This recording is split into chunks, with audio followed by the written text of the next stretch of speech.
start the translation.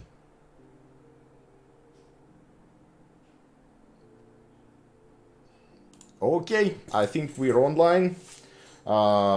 Let me ask the people to tell us that everything see us, everything fine with music, everything fine with my voice.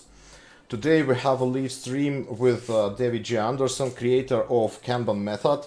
So let me speak in Russian a couple of minutes to say some kind of disclaimer. Друзья, данный стрим будет идти на английском языке, уж насколько я умею на нем говорить. Через некоторое время я наложу на этот стрим дорожку перевода, субтитры, а потом, наверное, сделаю voice-over, то есть переведу и переозвучу этот стрим, чтобы можно было его послушать по-русски. А пока, кто нормально понимает английский язык, при общении с Дэвидом можно, соответственно, продолжать просмотр. Okay, David, we have a couple of live audience, so it's about from 6 to 10 attendees, and I have some questions. First of all, I want to greet you with anniversary of KMM. I think this was a good job for all the human society, maybe, or maybe in the world of management. But a lot of people asked me, send me the questions, and those questions are about Kanban origins. They want to know everything about how Kanban was created, more than in XIT case study. So first of all, they want to know which connections have Kanban method with theory of constraints, because I've heard rumors about that you stay connected with Eli Goldratt or his relatives, discussing and trying to adopt theory of constraints for the world of intangible goods. Maybe you say some narrative about it, some story. So I haven't really had any contact with Goldratt's organization for probably a decade, maybe longer. It was really something. I was closer with those people in the first years of this century.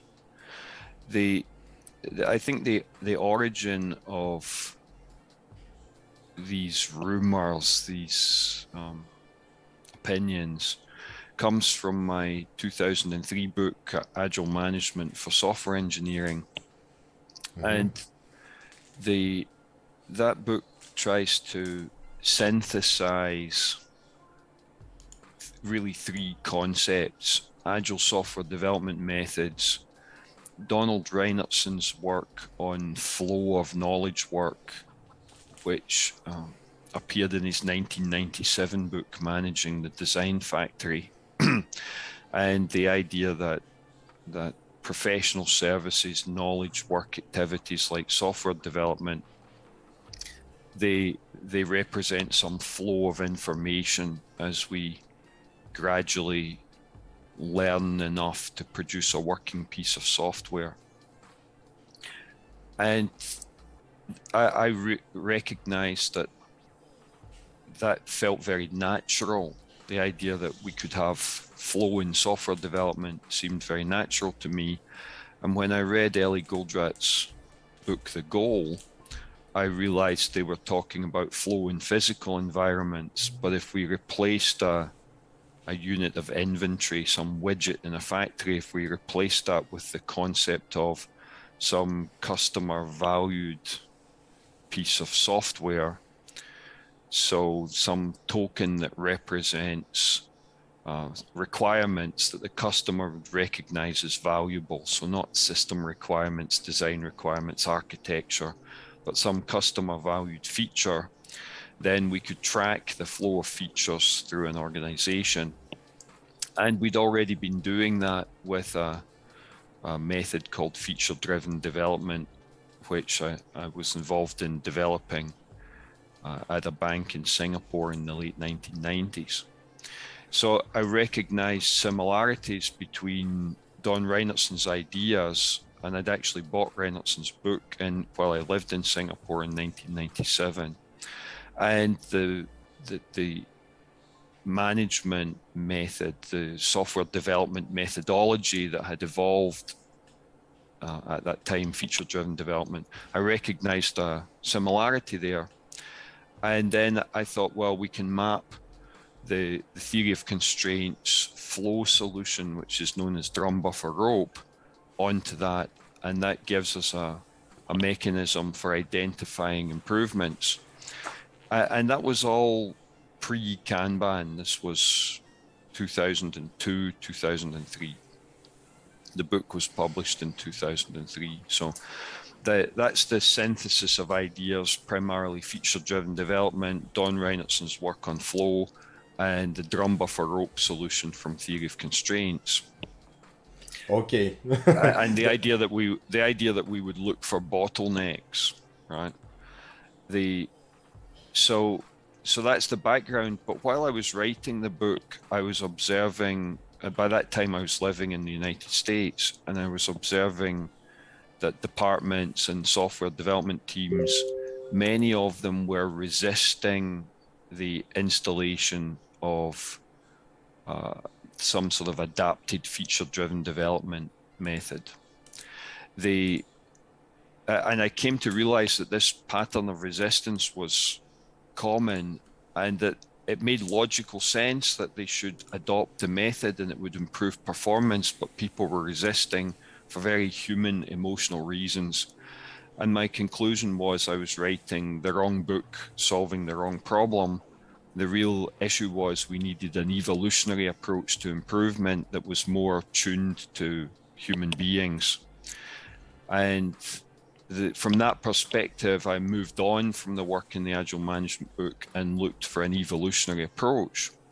Now, the theory of constraints has its own evolutionary approach known as the 5 focusing steps, which focuses very, the idea is you identify a bottleneck, you do a bunch of stuff to adapt your processes around the bottleneck. Maybe you invest in the bottleneck to improve its capacity, its throughput, its productivity, and then you repeat. You keep looking for bottlenecks one after another and fixing them. However, Don Reinertson came to visit me while I was working at Microsoft at the time, and he suggested that in most knowledge work areas, there's too much variability for a bottleneck to stay in the same place for any consistent period of time. And if you try to pursue bottlenecks, it ends up more like whack-a-mole. The bottleneck keeps moving. And that actually Kanban systems used at Toyota are much more robust to the problem of variability. And instead of thinking about drum buffer rope for smoothing out flow and improving productivity, I should consider the use of essentially virtual Kanban systems or intangible Kanban systems rather than the physical ones that they use. So that was an evolution. It was taking Reinertson's flow ideas from the earlier Agile management work and then layering on the concept of a virtual Kanban system. And at that point, I largely stopped thinking about bottlenecks. Now, that was 2005, so it's a long time ago.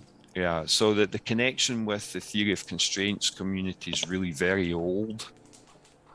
So I think if you have problems with bottlenecks in your flow, I think it's an easier problem that you can find in your flow because of the solution we have in the previous century. So you can use theory of constraint to figure out with the bottleneck, but for modern world we have a lot of another problems like dependencies, like social problems with implementing changes, and all this stuff are more strong, more difficult for us to figure out.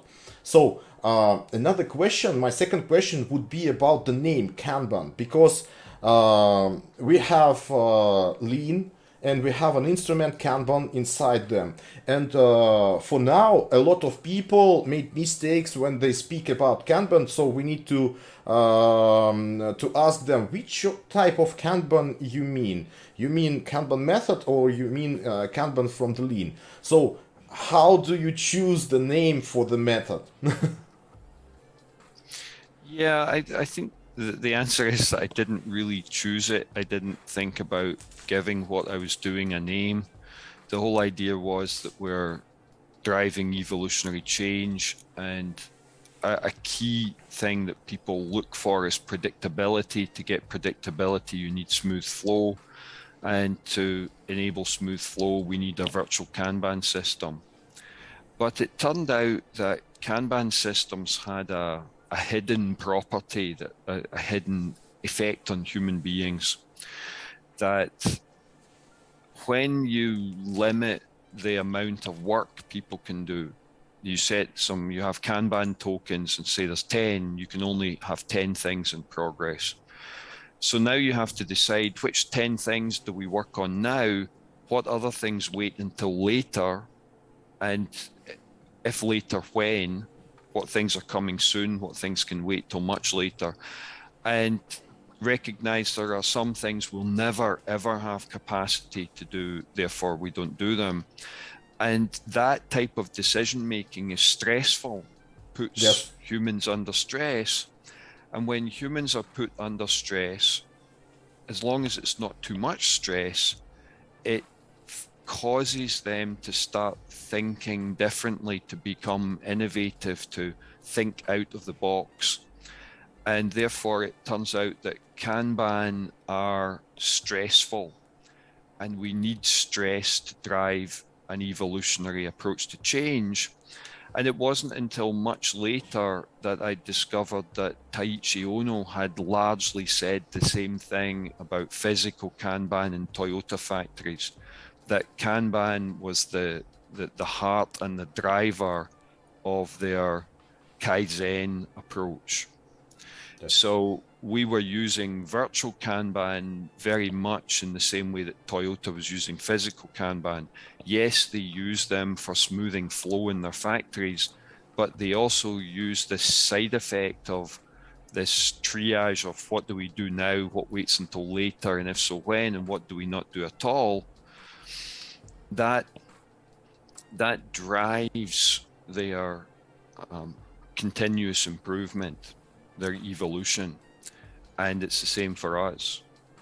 So when I came to write the book, I had to call it something, and we could have called it Anderson's evolutionary method, but I didn't like that idea very much, and so I just picked on what's the unique and different thing that we're doing here that other people haven't been doing before, at least not in software development or knowledge work activities.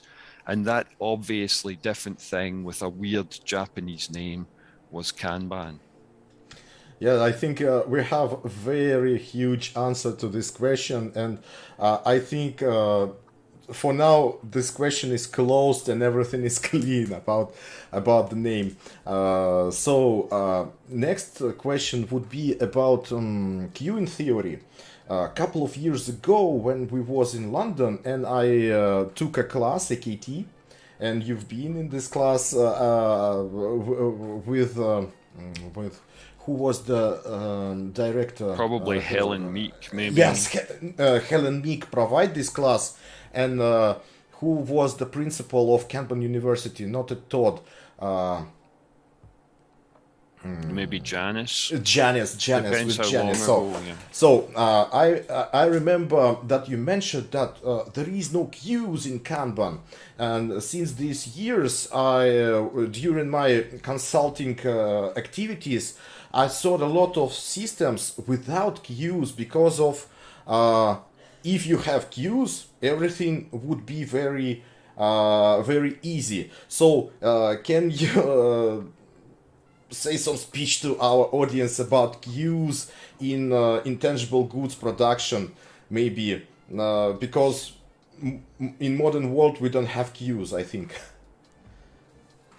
Well, So queuing theory hasn't been a terribly big influence, right? You can understand like physical items, if they're moving through a factory, Yes. then it's a queue. There's another physical item behind it and another one behind it and so on. And in our world, the tickets on a Kanban board aren't really a queue unless you write policy that forces them into a queue. You could write a class of service that says everything is first in, first out queuing. And therefore, when you pull a ticket, you only ever pull the oldest one. So you're always pulling the first one, and they're flowing through in a first in, first out basis. But that's a degenerate situation. It's uncommon. So really, you have a set of tickets in a column, and you have someone free, a Kanban free. You're going to pull a ticket. You can look at all the tickets available and just pick one. You can pick one based on its cost of delay or some other risk elements. And therefore, what we're doing is what industrial engineers usually describe as a buffer or a supermarket shelf. You know, here are your options, pick one. Yes, and we have some kind of beauty contest here. Yeah, and in that sense, there isn't a queuing discipline. Yes. So queuing theory is not particularly useful for us. But in the average over a long period of time, then there are some elements of queuing theory that we find useful. Little's law, for example, for predicting throughput versus average throughput versus average lead time versus the average quantity of WIP in the system, the average inventory, that can be useful in more mature Kanban implementations. However, there really isn't a lot of queuing theory in what we're doing because we're not dealing with queues. The degenerate situation is we're dealing with a queue with no queuing discipline. So it's not really a queue. Yes, it's not really a queue. Okay, let's speak about KMM for now. So I have one question. Couple of years ago, when there is no classes about KMM, there is no classes, modern class KCP classes. We have a KCP masterclass 5 days, and during this class, I've seen a lot of slides with photos of flip charts where some Kanban coaches try to create some maturity model. And after some years, you and Theodora created this model, create the first realization of this model. So my question is, why do you start doing this model? What's the purpose? So, first of all, I know there were some Kanban coaches in different places developing their own somewhat similar concepts. Peter Kirschbaumer at eDreams Odigio in Barcelona, particularly, he made a lot of progress until he saw what we were doing and he said, you know, you're going to be the only game in town. I stop what I'm doing. I use yours because it's going to be better. It's going to persist for longer. It's going to have global adoption. The maturity model really comes from my own experience in software development management from the 1990s. And I honestly don't know when I first became exposed to the Software Engineering Institute's capability maturity model. My guess is maybe 1995 or thereabouts. And when I first saw it, it made intuitive sense to me as a software development manager and someone with by that time already, maybe 15 years experience in the software industry.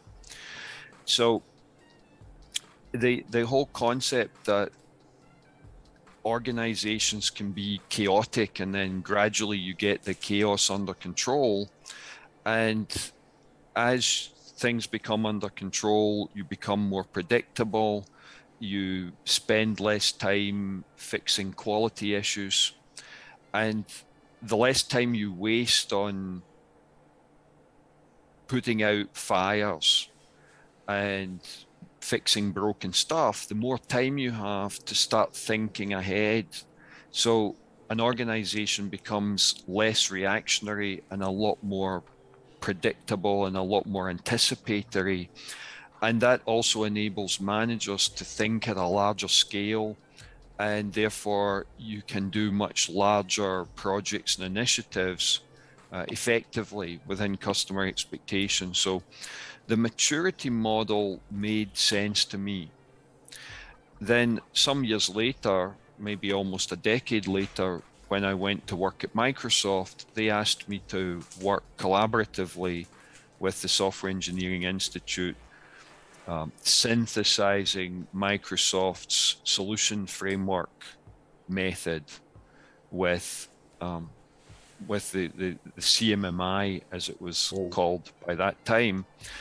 And I got to know in much more depth about the maturity model and the background behind it. I spoke with all the people who created it in the early days, some of whom have passed away since then. And I spent time in Pittsburgh at Carnegie Mellon University working with these people, and understood their motivation was originally to figure out how to use W. Edwards Deming's methods from industrial engineering, from manufacturing, and apply them into knowledge work, into software development. But they didn't quite get it right. And if you look at what we were doing with Kanban and Kaizen and evolutionary change, and a lot of Deming's concepts on controlling and managing variability, there's a lot of Deming's ideas in what we teach in Kanban. So there was clearly some synthesis, and from my own personal experience, that if you're going to deliver, say, a massive big project at a huge international bank, and the budget might run to hundreds of millions, then you need a mature organization where things run smoothly, that the quality's good, that things aren't on fire, that managers have time on their hands, the organization's anticipatory, that risk is well managed, and so on. So I had this appreciation from very early in my career that you scale by improving organizational maturity. And if we were going to have large-scale agile businesses, perhaps enabled using the Kanban method, we needed to address the organizational maturity. And I think that's the key failing for agile scaling frameworks. They don't do anything about organizational maturity. They don't talk about it. And consequently, a scaling framework is likely to succeed if you're already a high maturity organization, and it's likely to crash and burn and fail badly if you're a low maturity organization. So addressing the organizational maturity was the imperative, that without that, you're never going to be able to scale anything agile. So that was the motivation for why we needed a KMM. So maybe you can give some small advice how to create some elevator speech to introduce KMM in your company, because I've heard a lot of stories about someone want to introduce KMM in this company. They go to a top management and they start speaking about KMM. And after starting speaking, they heard some mention that you are the second, third, or fourth consultant who told me about some maturity model. So why do I need to listen to another one? There are a lot of maturity models. Why I need to look at another one? Yeah, I think people who go in with that approach, they probably don't even understand the maturity model. Yes. Right? It's the organization that matures. it's not the Kanban that matures. Yes. So you lead off the conversation by asking people, what's the outcome that you're looking for? Right? As a business, what kind of business do we want to be and what outcomes do we want to produce? And typically, senior leaders are going to say something like, we want to deliver on our promises. We don't want any surprises.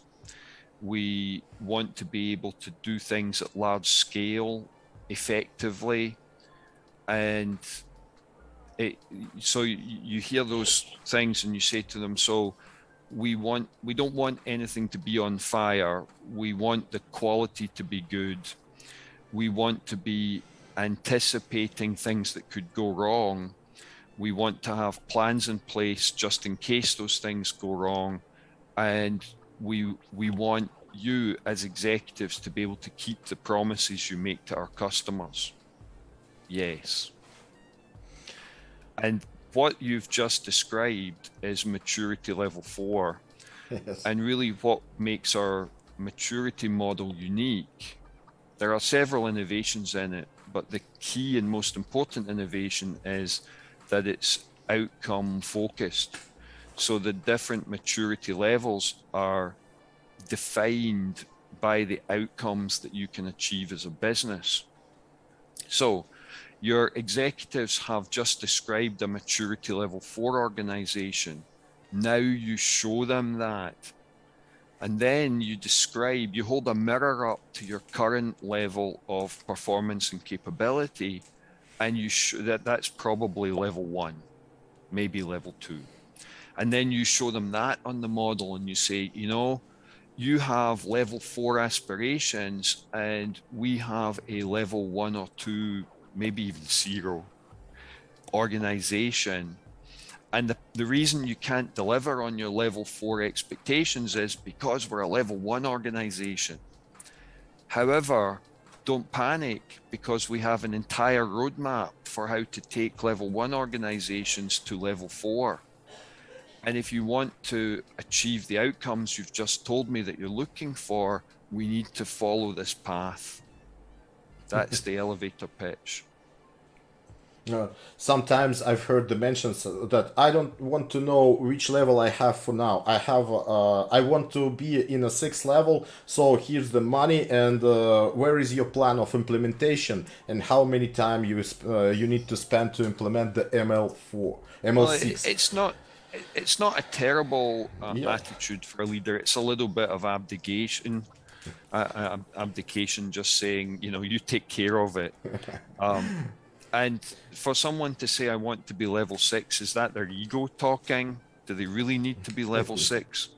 But I think most businesses really need to be level 4. Yes. If they want to be profitable and sustainable over a reasonable time frame, 5, 10, 15, 20 years, they need to be level 4. So if the boss basically says, it's the Captain Picard School of Management, make it so, Pimenov, and therefore, so Alexei, tell me what you need. How much money, how much time, how many people, tell me what you need, make it so. Right? It's not terrible leadership. It's not very hands-on, but it's also a gift if you have a manager who just asks those questions. If they're saying we must be level 6, well, that's probably overreaching. It's probably their ego talking. My usual attitude to any kind of development is, let's just try 1. And if we can do 1, let's try 2. Right. So years ago, when I still had a proper job, my dev team that I inherited, or the organization I inherited, hadn't done a release for 5 months. And they were really struggling to even agree scope for projects and requirements and so on. And weeks went by and nothing happened. And eventually in a management meeting, I asked the managers who reported to me, I said, pick 1 item from the backlog. I don't care what it is, what system it's for, pick one item, build it, test it, deploy it to production, so I can send my boss an email that says we have made a release. And once you guys can show me that you can do one, let's try two. Let's scale from 1 to 2. Let's get from 0 to 1, then 1 to 2. And if you can do 2, maybe we talk about a batch, a little project that is over a few weeks and contains 5, 10, 15, 20 items. But until you can show me you can do 1, we're not even going to talk about 2. And therefore, if someone says we want to be maturity level 6, well, let's just figure out where we are now and see if we can get a little bit better. And once we've done that, see if we can get a little bit better again. And gradually, as we build in confidence, our aspirations can improve. If we can go from level 1 to 2 successfully and we have momentum towards level 3, let's start planning for level 4 or level 5. But not until we can show that we can do some real simple basics. Okay, so we have a third anniversary of KMM. So do you have any data or some information about how's it going on? How many companies used it? How many, which result we have for now? So I think the first thing to realize is that we're a training company and not really a consulting company. And we train a lot of consultants around the world who have all their own clients. And it would be very difficult to track all of that. So it's difficult to assess the full scope. On the other hand, we see the case studies that we've published and the early adopters, people who were involved in the beta program, Kanban consultants, and the companies that they've worked for. And then occasionally we hear other stuff. The goal for me was that historically, over about 10 years, we had managed to develop about 100 Kanban consultants, the AKC accredited Kanban consultant. So our delivery rate on Kanban consultants was an average of 10 per year globally, about 100 in a 10-year period. And my goal with the Kanban Maturity Model and the Kanban Coaching Professional class and credential was that we would get to at least 1,000 and ideally 2,000 within 2 to 3 years. Of course, we weren't anticipating a pandemic, which set us back a little bit. But we're now at about 1,000 KCPs globally, and about 100 of them are Russian speakers, which I think is really fabulous. And where we're seeing, I would say that the widest adoption are in countries like Russia and Brazil, Turkey, and I would say that they're in large countries with economies that are struggling and perhaps not in the easiest political situations either. Yeah.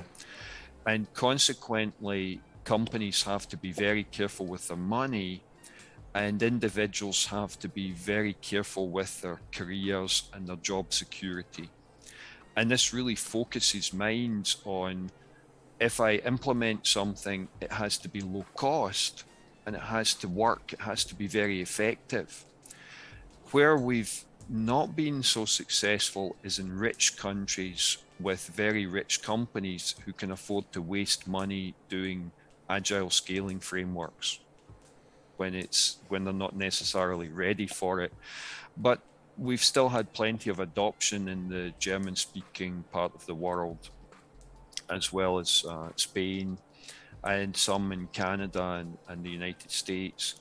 But we've made much more progress in places like Mexico, Peru, Ecuador, Brazil particularly, it's our biggest market, Turkey, Russia, some other parts of Eastern Europe or the middle and further east, India. And we've seen some global companies come to the same realization that organizational maturity matters and that evolutionary change matters and managing flow matters. And large oil companies, there are several of them, but the best known one that we've been working with is BP. And they've been using it in oil companies talk about upstream and downstream, and the middle point is the refinery. So anything that produces oil that goes into the refinery, that's the upstream process. And then from the refinery to the point where you put the gas into your car, that's the downstream process. So oil companies have been using Kanban mostly in the upstream and very far upstream, like oil exploration. So with the geologists, for example, the people who figure out where we should drill the holes to try and find the oil. And BP have a global initiative ongoing with IBM as their the prime contractor. And just one part of that program with 2 Kanban coaches is the project they're working on is a $3.5 billion US project. Right, so that's a massive scale Kanban implementation, and it's one small piece of BP's implementation.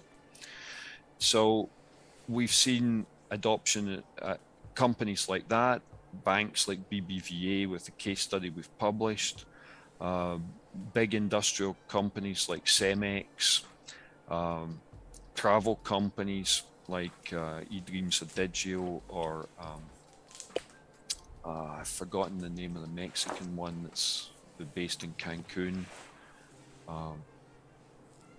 Hopefully Alexei will be able to figure that out and put it in the translation.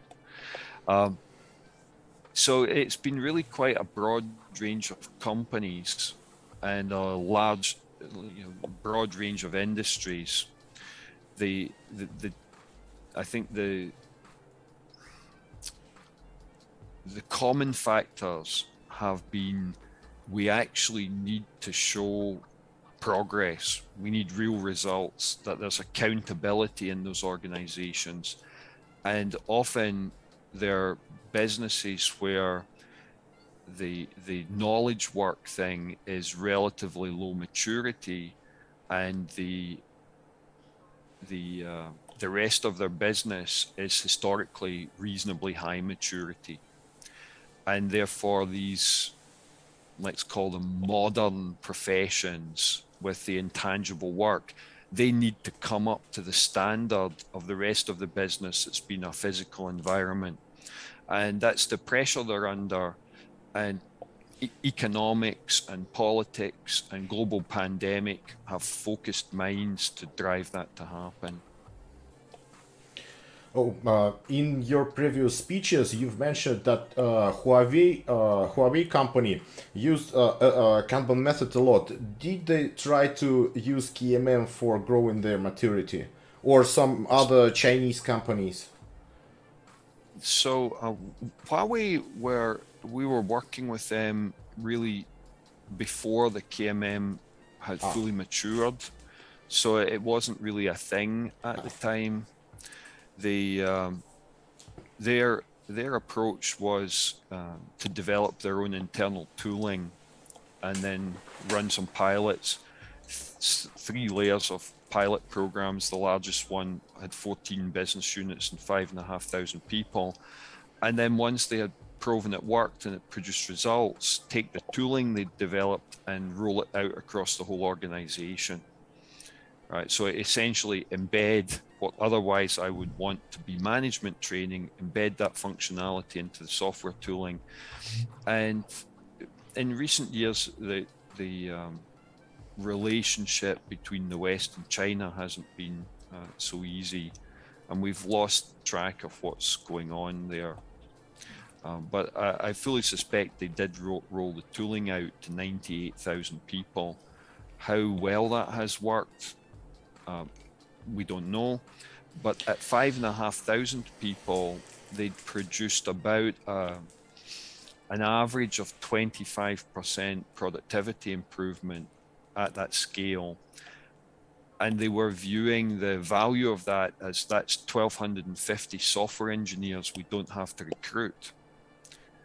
And the cost of their Kanban initiative was 2 or 3 coaches and a little bit of money on the software development for their internal tooling, and some money with trainers and consultants in the early pilots. The payoff was about 30,000%. The return on investment was about 30,000%, just on the cost saving of the engineers. But a much better example would be CMB, China Merchant Bank, which is an investment bank in China.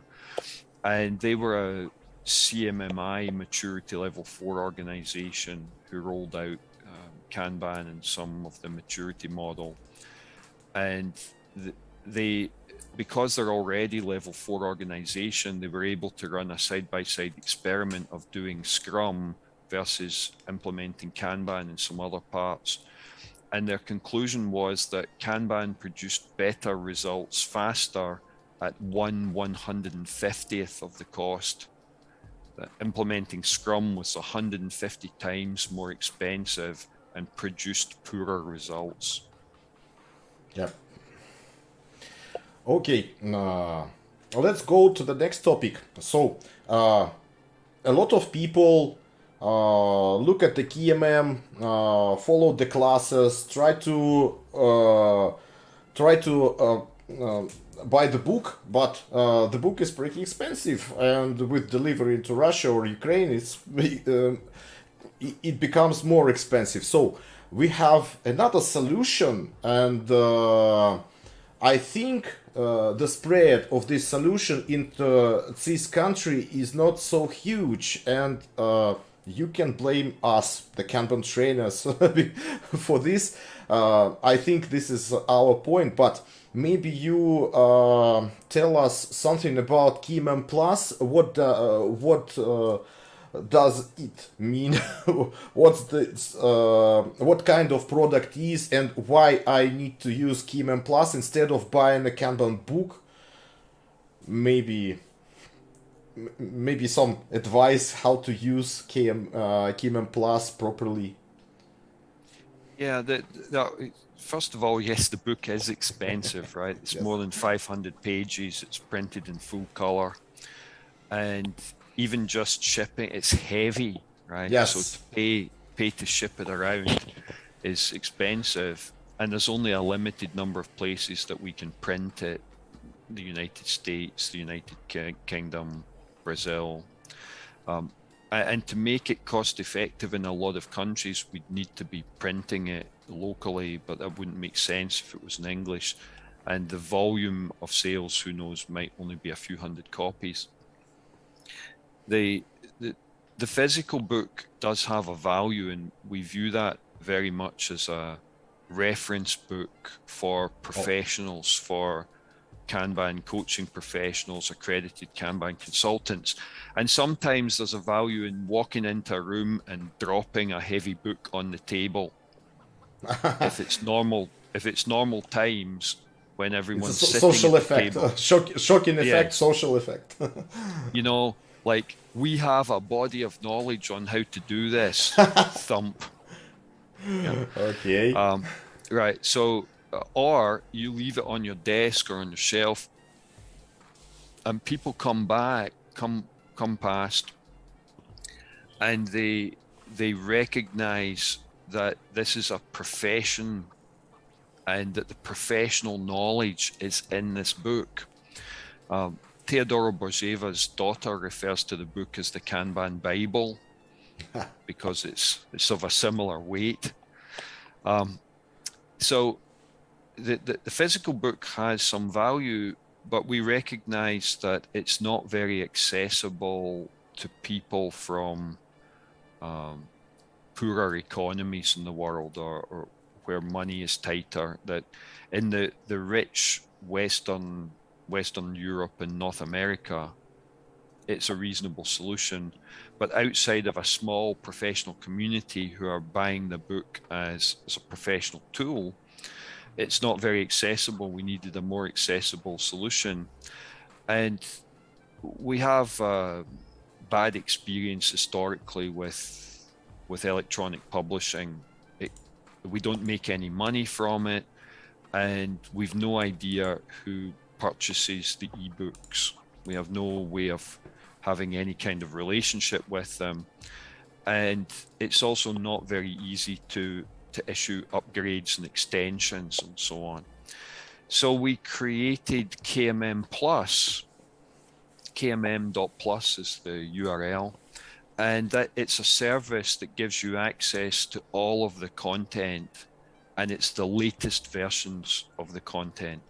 So KMM Plus subscribers have access to the 3rd edition content already, even though the 3rd edition of the book is probably still almost 1 year away.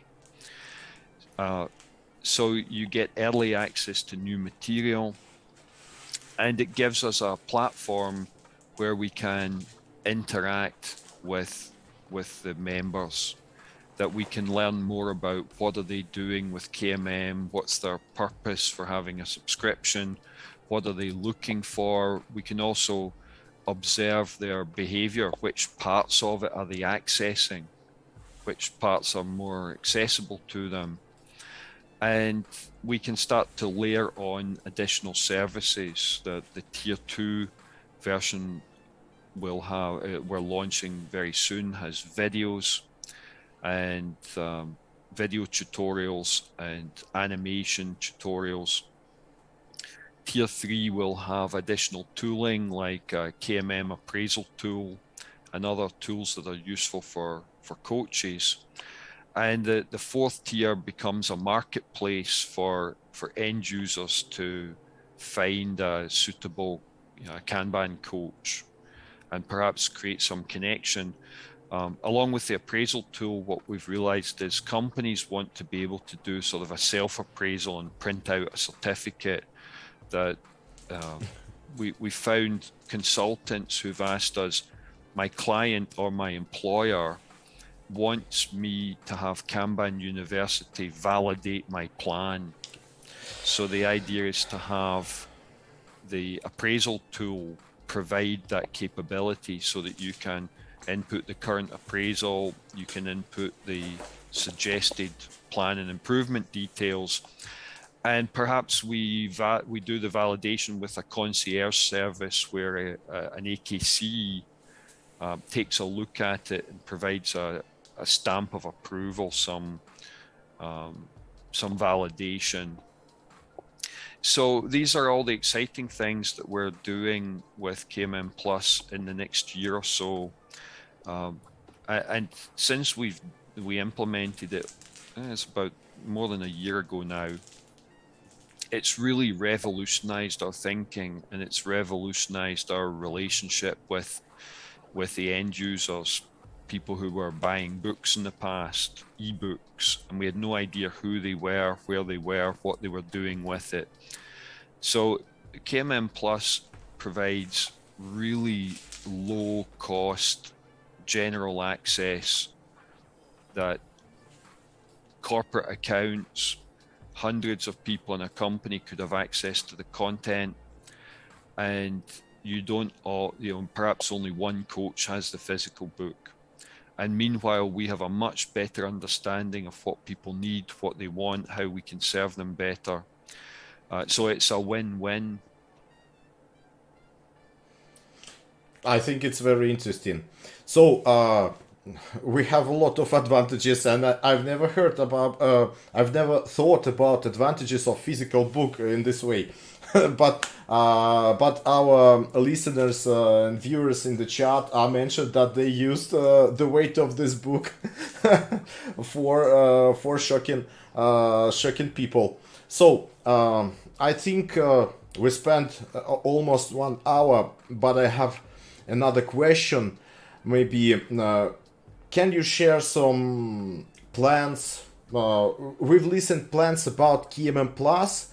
Maybe some plans about some activities, or maybe some new books about Kanban methods, or something similar to Kanban by the origin, I think, like fit for purpose. Maybe you have any updates to this framework or something else. What kind of future plans do you have to the next year, maybe?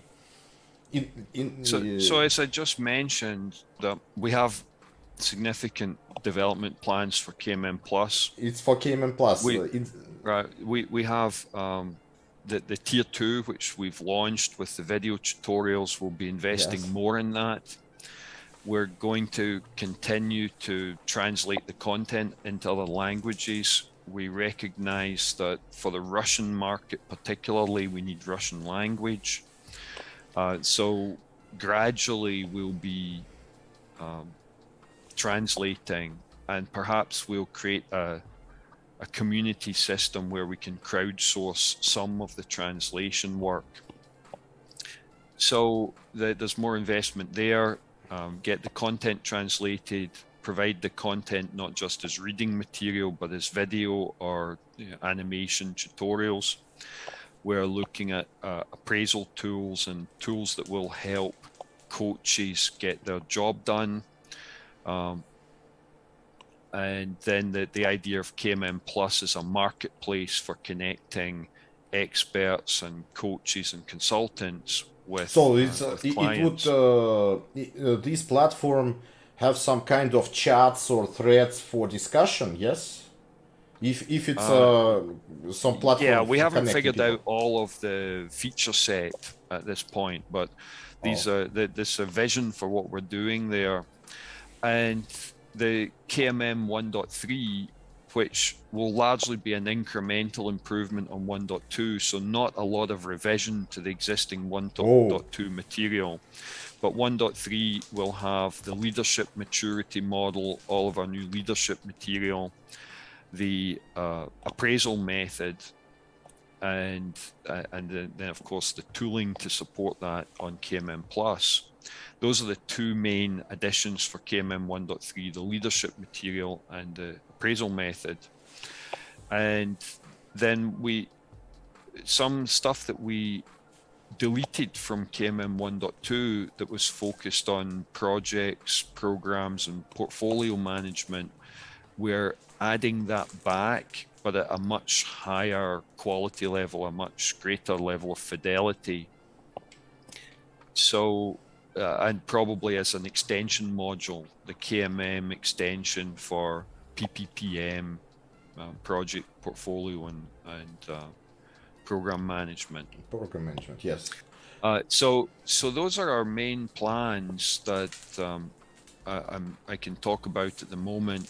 The sequel to the Fit for Purpose book, I would love to do it. I haven't had the time to focus on it. Neither has Alexei Zheglov. We've both independently had a lot of things happening in our personal family lives. So I don't want to promise that, but it is on our agenda. And we also have fairly soon a third edition of the existing Fit for Purpose book with some additional bonus chapters, a couple of extra chapters being added there. And the third edition of the framework is already published. The poster you can download now has the third edition, the 1.3 framework. So yes. The third edition of the book is needed, and our plan is to publish that simultaneously in English and Portuguese. And we want a Russian version too, and you can Russian involve would also me. Yes, Russian would also be good. The languages we realize we need to support natively are Portuguese for Brazil, Russian for Russia, Turkish. Those are probably our most important languages. German to some extent.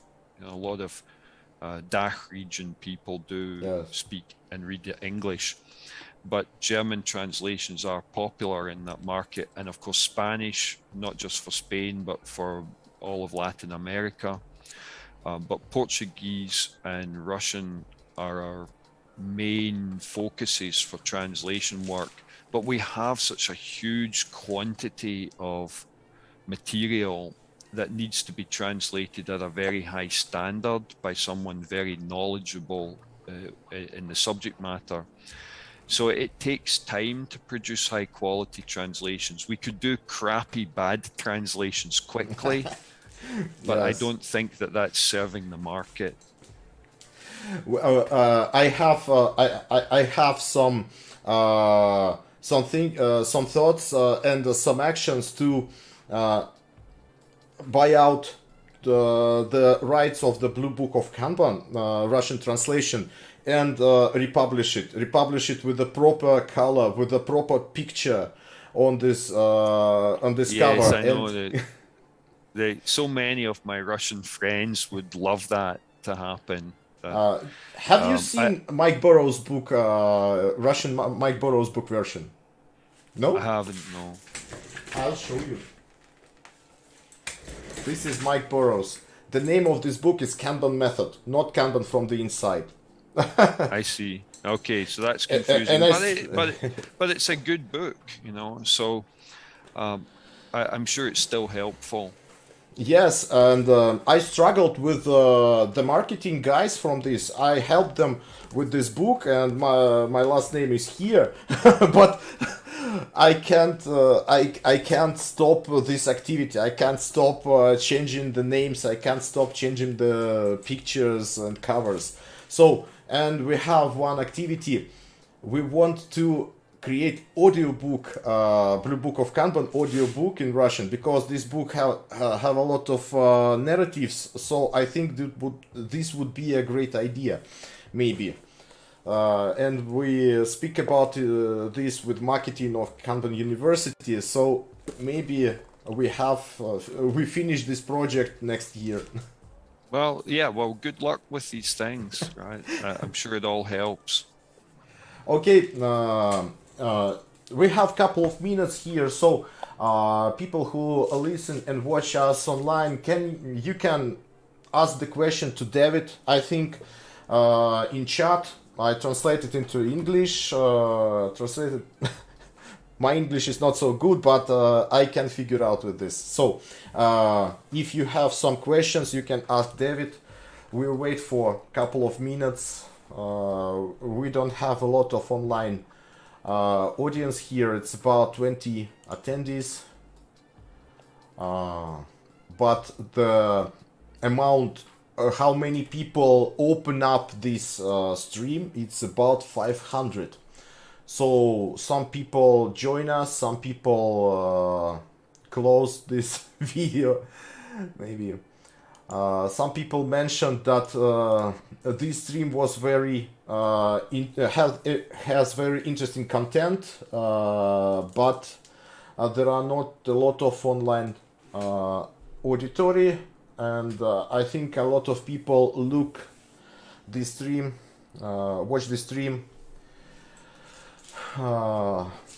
after we finished it. So there are no questions. So David, thank you very much for attending our stream for this week. I hope that was good for you and that was interesting for you to connect with these countries, people from these countries. I think I hope to meet you this March in retreat in Europe, maybe. Thank you very much. Okay, yeah. Well, we're hopeful we'll be able to do the leadership retreat in June. In June. Austria. In June. The one in March is in San Diego. But San Diego is in United States. Yes, we'll be in Meyerhofen in June, and that's probably easier for you to get to. Yes. Requires a Schengen visa rather than a US I have already visa. Schengen visa. I think the most problem is the vaccination, because of European Union doesn't like our vaccination certificates. Yeah. I'm not sure of the latest status, and of course at the moment Austria has a huge lockdown. I believe that things will have changed significantly by June. Yes, of course. The last two summers, the first summer 2020, there were 0 cases of COVID throughout the summer in the Zillertal Valley where Meyerhofen is based. And last year I didn't hear of any either, but I can't be absolutely, this year, I mean, I can't be sure the number was 0, but I didn't hear about any cases during the summer. It's really very safe there during the summertime. And So June is not a hopefully skiing season. No, and it's not the high season for the summer because it's become really, really popular in the summer now. The people from Germany and Belgium and Holland and other wider across Europe, rather than flying somewhere for the summer holidays, they now drive or take the train and they go in the mountains. So Meyerhofen just had its busiest summer ever. And it's actually quite bad traffic for a few weeks of the summer. Because I spend quite a lot of time there now. We have an office in neighboring Ramsau and I have an apartment nearby. Okay, we have 2 questions in our chat. So one of them is from Yekaterina. I think you know Yekaterina. She is one of the first Russian-speaking Kanban adopters. Her last name is Sverepa. Do you remember her? From Taganrog. Yes, from Taganrog. Right. So she asked you, when will you come to Russia? You know, I haven't been in Russia now for 5 or 6 years already, maybe 6. I think the last time I was in Russia, people will remember this. It was the week that Putin announced he had annexed Crimea, and I think that was the last time I was in Russia. So it's about 6 years ago, maybe. On a Lincoln Russia conference, yes. Yeah, and many times I've been invited to, particularly to Novosibirsk, and it just hasn't been possible. So I really don't know when the next time I'll be in Russia. And honestly, it's impossible to make plans in COVID times, but I do enjoy coming to Moscow, and it would be lovely to come back again. Okay, if you try to plan some trip into Russia, connect with us. So that would be a great idea. We can create some activities for you, maybe. Okay, and another question. I think the author of this question deleted this question, but I think the question is very interesting. Does Дэвид Андерсон School of Management has any plans to provide the unique classes different from Kanban University classes in Russian?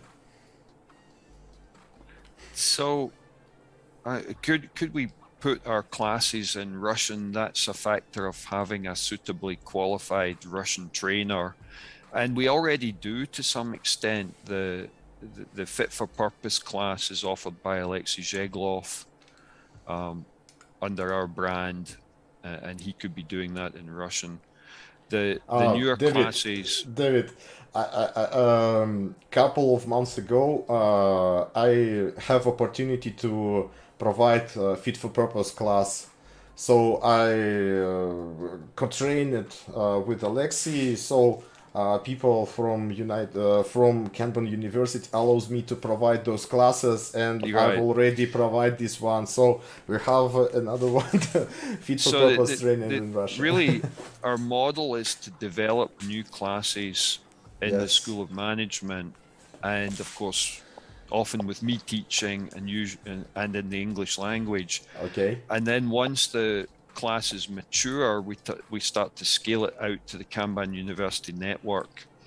The School of Management have some non-Kanban branded classes. We have actually introduced some that we plan to offer physically in person from our facility in Austria, not from the office in Ramsau, but in the Zillertal region. So leadership development, workshops and retreats, and some other things that they're on the djaa.com website. which are not Kanban branded at all and not intended to end up in the Kanban University. It's very interesting. But our other new class, the Kanban Leadership Professional class and the Kanban Product Professional classes, those are intended to mature and transfer into the Kanban University network when perhaps 20, 30, 40 of our AKTs will be able to start offering those classes in their native languages. And we'll certainly want to have Russian language support for those classes. Okay. However, people are always in a hurry. We introduce a new class and they're like, can I have it in my country, in my language immediately? And really, it takes us a while to mature a class. It usually goes through about 5 iterations. So the KMM classes, it took us 2 to 3 years to learn how to teach KMM and for the class to mature. And we usually assume we have to teach a class 5 to 10 times before we think about scaling it. And with the leadership classes, we just completed the first iteration, and with the product professional, I think we've done 2 so far. So a little patience, but these new classes are coming. Oh, that would be very interesting, because a lot of people want to visit product management classes, but they have difficulties with English. So I can introduce you the auditory of our listeners, territorial regions. So we have people from St. Petersburg, we have people from Moscow, we have people from Novosibirsk, we have people from Ukraine, I think, and not from Kiev, it's from Kharkov, Ukraine. So thank you, David, for joining us. I think that was very interesting. So I thought we might have some people from Odessa as well. Odessa? Yeah, there's a company in Odessa that's a big Kanban adopter. They're actually an Italian company, but they're called Wildix. But Wildix, yes, I know Wildix a lot. I provide a lot of Kirill, my partner Kirill, provide a lot of classes for them, and we teach them on an open classes. So they are international companies. So they have people from Ukraine, they have people from Belarus, they have people from Russia, and they've attended Kanban Eurasia conference in 2020. So I know them well. And okay, so it sounds like we got a good geographic spread of the Russian-speaking region. Oh, Khabarovsk with us. We have a guy from Khabarovsk. The differences, the time difference between Moscow and Khabarovsk is about 6 hours. So, and recently in our own School of Management classes, we've had Georgians and Armenians. Oh, we don't have Georgians and Armenians in our classes, so I don't know.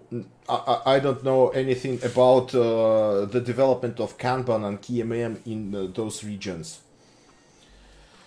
So, the Bank of Georgia, the National Bank of Georgia, is an adopter. For example. It's very interesting. It's very interesting. So, I think we need to start finishing.